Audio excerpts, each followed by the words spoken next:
Halo Sobat Gamer, kembali lagi di channel Ara Ramka.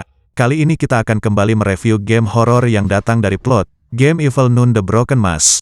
Game ini pertama kali dirilis pada tahun 2018.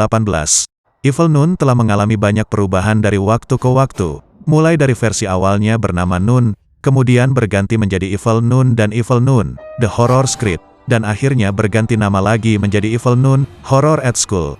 Versi mobile Evil Nun yang bisa kita download di Play Store dan App Store hingga saat ini. Evil Nun adalah salah satu game garapan Keplerians yang berhasil meraih kepopuleran luar biasa. Dan untuk itu, pada bulan Juli tahun 2022, Keplerians mengumumkan versi remake Evil Nun yang diberi judul Evil Nun The Broken Mask.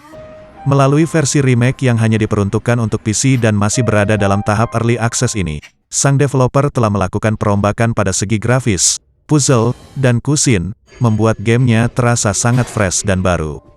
Meski begitu, mekanisme gameplay dan cerita yang dihadirkan masih tetap sama. Gameplay Evil Nun The Broken Mask menceritakan tentang sebuah sekolah yang dikelola oleh seorang suster menyeramkan. Suster itu ternyata telah melakukan persekutuan dan bersekongkol dengan iblis jahat. Suster tersebut melakukan sumpah dan sembah di suatu ruangan pada sekolah. Nah, dalam permainan Evil Nun The Broken Mask, kamu akan menjadi karakter yang kamu mainkan akan dipaksa tinggal pada sebuah ruangan, dan harus menjadi pengabdi iblis itu. Sebelum pemanggilan untuk menjadi pengabdi, kamu harus mencari jalan keluar agar dapat bebas diri dari persekutuan yang dilakukan oleh Evil Nun The Broken Mask saat itu. Game ini memiliki cerita yang cukup kompleks, dan memiliki ending berbeda-beda. Kemudian, salah satunya adalah ending di mana pemain melarikan diri melalui pintu utama dan pintu itu berada di depan sekolah. Ending lainnya adalah menggunakan balon udara, dan kabur bersama anak-anak lainnya yang dijadikan budak oleh suster. Game ini menjadi salah satu game yang sangat menarik untuk dimainkan, serta menghadirkan tingkat kesulitan yang berbeda yaitu Dream, Ghost, Easy, Normal, Hard hingga Extreme.